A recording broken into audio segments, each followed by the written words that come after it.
All right, so how soon before we start vaccinating our kids? Dr. Jaleel Parker is Senior Pulmonary Consultant with Leelavati Hospital in Bombay. Dr. Joseph Brito is former consultant and honorary senior lecturer in the Pediatric Intensive Care at the Imperial College in St. Mary's Hospital, London. Dr. Sunila Garg is a member of the Lancet Commission, also a member of the COVID-19 Task Force of India. Abroad, in the US and in the UK, the Pfizer vaccine is already being administered to younger adults between 12 and 18. I think Moderna has also applied for emergency use for the younger population. So what is it that sets apart those vaccines from the ones that we have here in India? Is it that the mRNA technology enables you to give these vaccines to younger adults in a safer manner than the other vaccines that we have? Zakka, thank you. Zakka, let's step back for a moment. What are we trying to achieve in children when we vaccinate children? What we're trying to do is not just establish safety, but we're also trying to establish how effective is this vaccine, not just in preventing severity of illness or hospitalization and death, but crucially in children, we're trying to decrease transmission. So any vaccine that's introduced in children, and therein lies the difference, you mentioned the messenger RNA vaccine, we need to see how effective these vaccines are in decreasing transmission, because as we've discussed before, Zakka, the burden of disease in children is much lower than it is in adults. US data, sadly there isn't Indian data available, but US data suggests that just 3% of positive cases in children require hospitalization, and the mortality rate is 0.03. So when we start vaccinating healthy children, bearing in mind the low burden of disease, the only reason we're vaccinating them is not to prevent severe disease, hospitalization and death, but to decrease transmission. Then we can open our schools. Until the transmission rate drops, as long as there's transmission in the population, there's going to be mutation, and some mutations may be gain of function mutations, which could be increasingly virulent, increasing transmission, and increasing escape from immunity. So my own view, the short answer is, where our children are concerned, Zakka, we should be seeking full approval of vaccines, not emergency use authorization, but full approval before we start vaccinating our children. No, the reason I ask that is because children also happen to be one subset of the population who congregate in groups, whether it's in schools or in colleges, and that's been all virtual over the last year and a half or so. So, Dr. Sunila Garg, again, I'm coming back to that point. Right now, what we have is Zydus Cadila, which is applied for emergency use. The point of interest seems to be that it's the only vaccine here in India so far that can be administered to younger adults between 12 and 18. I think for the pediatric vaccine, we're largely waiting for the Bharat Biotech nasal spray or drops, whatever it might be. Like I said, abroad, most of the younger adults, 12 to 18 group, have been vaccinated, certainly in the US and the UK. Schools are opening this summer and so on. But here in India, are we to just then wait for this nasal vaccine to come by whenever it happens, maybe hopefully before the end of the year, and that being the primary vaccine for younger adults and for children?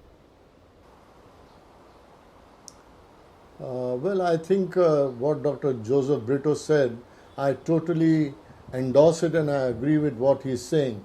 The main intention of giving vaccination to the 12 to 18 group is the spread can be controlled.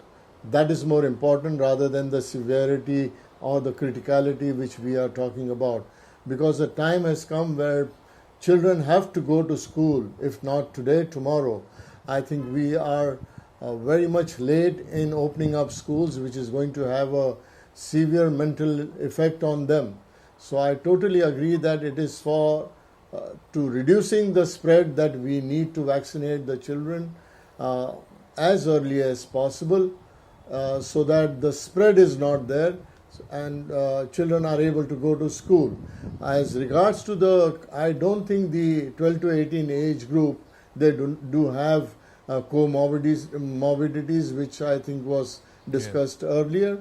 That is not the issue. So I totally agree with what Dr. Joseph Brito said, and I fully endorse it. So Dr. Brito, I'll give you the final word. Just in terms of what you said. So far, at least in the adult population, the main aim of the vaccine was to avoid severity of illness, to ensure that there is no hospitalization. It was not to cut down transmission. Is there any evidence to suggest that vaccination actually cuts down transmission, or should that be a whole different study, perhaps a whole different technology altogether? Because, like you said, the purpose of vaccinating younger adults so that they can attend school or university would be not to avoid avoiding hospitalization, but would be to cut down transmission. There's very good evidence. If you look at countries like Israel, where they've measured effectiveness, efficacy is clinical trials, effectiveness is real world data, where they've actually measured the transmission following the administration of messenger RNA vaccines. They've been able to demonstrate, particularly in the last week, there's been very, very good evidence to suggest the impact of messenger RNA vaccines on decreasing transmission. Coming back to the core issue, I think we need to have a very serious discussion about opening up our schools, because India will never be vaccinated enough for us to feel comfortable. There is no numerical metric that we have to hit in that before we open up our schools. So we do need to open our schools, Zakka, for all the good reasons that you mentioned. Coming to the specific question you asked the other panelists, children do react differently. Their immunogenic response is much higher. Their innate immunity that we are born with is much more robust than in adults. So the only way to answer it, as Dr. Sunila Garg and Dr. Parker said, we do need to have studies done. The Zydus study includes, as I understand from press reports, unfortunately, the data hasn't been subjected to peer review approval. It's 1,000 children only. Okay. It's impressive. The overall efficacy, I think, is 66%, but we don't know what the data is in granular fashion for children. And therefore, the short answer to your question is we should decouple the opening of schools from the vaccination of our country. There will be large populations in India that will be unvaccinated and under-vaccinated and will remain so for months to come. We can't keep our schools shut for so many more months anymore. All right, we'll leave it at that. Thank you very much, Dr. Brito, Dr. Parker, Dr. Garg, for joining us with your thoughts and perspectives.